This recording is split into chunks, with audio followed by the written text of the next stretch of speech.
है वो तो आप लोगों को पता ही है।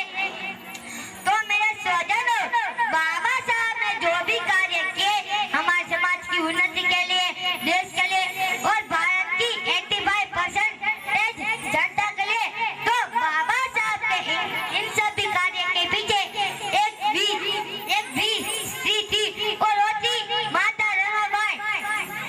माता रमाबाई के बारे में बात करने जाए, उनके त्याग के बारे में, उन्होंने जीवन में जो भी कष्ट उठाए उनके बारे में समय भी कम पड़े, पर हम समय की अहमियत को ध्यान में रखते हुए माता रमाबाई के कार्य को दर्शाता एक बहुत ही कलम दृश्य आपके सामने पेश करते हैं। वो दृश्य देखने के बाद सोचेगा कि अगर माता रमाबाई ने वो त्याग ना किया होता, वो क्या होता, तो समाज आज यहाँ ना होता।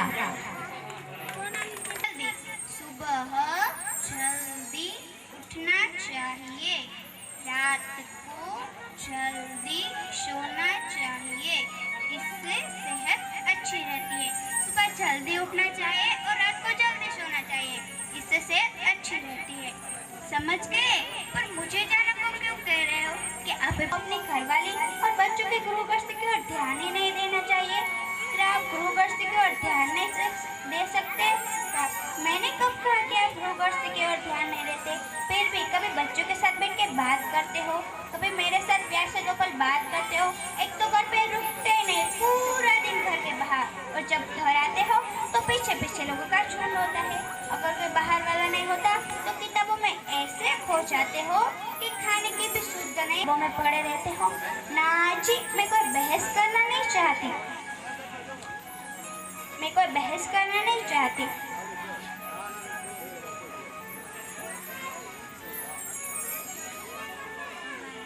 आज तक आपने ना जाने ट्यूशन क्लास में क्या क्या किया।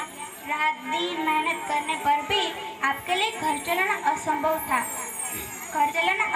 था, फिर भी अब तो आपके हाथ में 2 पैसे आएंगे तो मैं सबके लिए अच्छे अच्छे कपड़े सिलाऊंगी।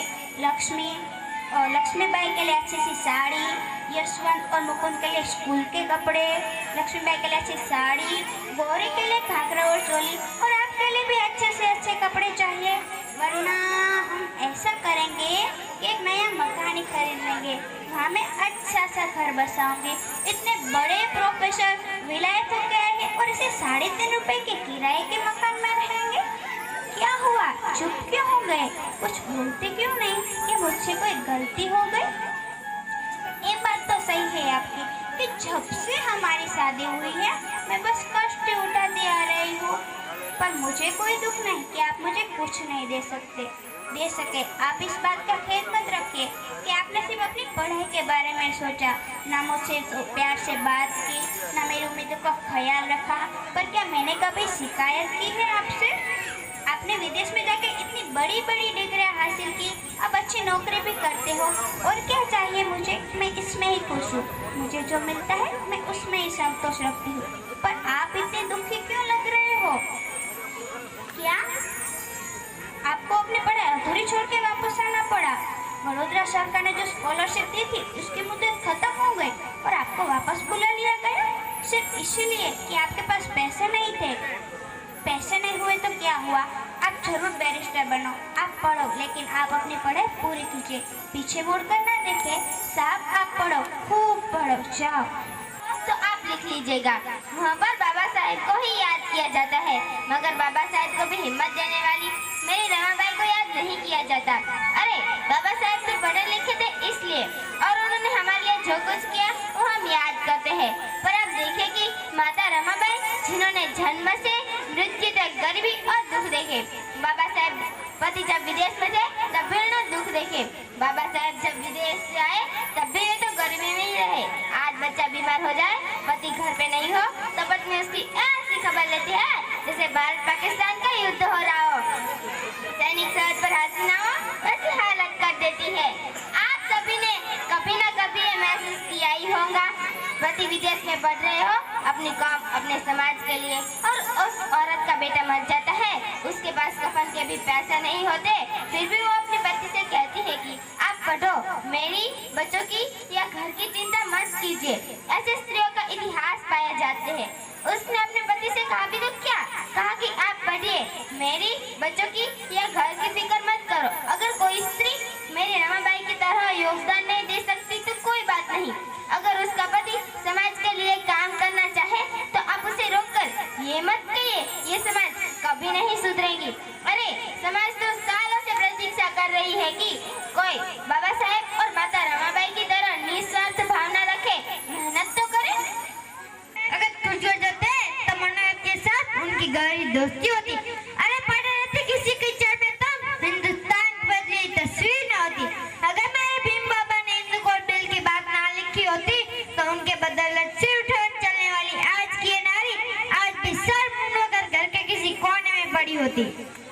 जहरीली मनुवादी आज घर से डरती हूँ, दुश्मन के साथ हरदम लड़ना सीखा है मैंने, दुश्मन के साथ हरदम लड़ना सीखा है मैंने। भीमराज की बेटी हूँ ना, खंजर से डरती हूँ। के खिलाफ हर इंसान को लड़ना चाहिए, अत्याचार को रोकते हुए आगे बढ़ना चाहिए। जुल्म के खिलाफ हर इंसान को लड़ना चाहिए, अत्याचार को रोकते हुए आगे बढ़ना चाहिए। धर्म और जाति से अगर बचाना चाहते हो देश को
के प्रतिनिधि के रूप में उपस्थित हूँ।